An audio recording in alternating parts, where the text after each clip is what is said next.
మనము హైదరాబాద్లో ఉంటే గినంగా ఇంత పొద్దుగానే లేస్తామా చూడండి. పొద్దుగానే లేచి ఇక బయటకు వచ్చినాము నేను సాయి.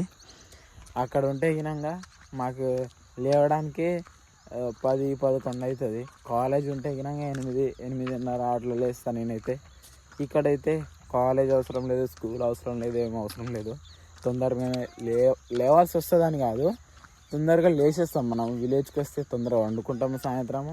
అలాగే లేచుడు కూడా తొందరగానే లేస్తాము. సాయిగాడు కూడా తొందరగా 6ంటికే లేచేస్తుండే. ఇక్కడ అక్కడ ఉంటే రాత్రి 12-11 అయినా పండుకోడు. కాకపోతే ఇక్కడ 8-8:30-9 అయితే వండుకుంటుండు. మళ్ళీ పొద్దున 6ంటికి లేస్తాడు.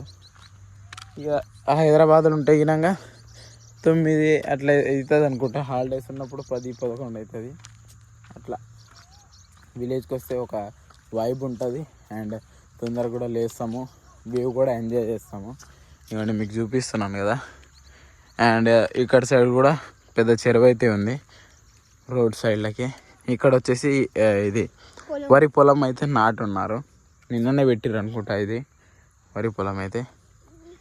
ఇక మేమైతే అట్లా తిరగడానికి వచ్చినాము పొద్దుగానే.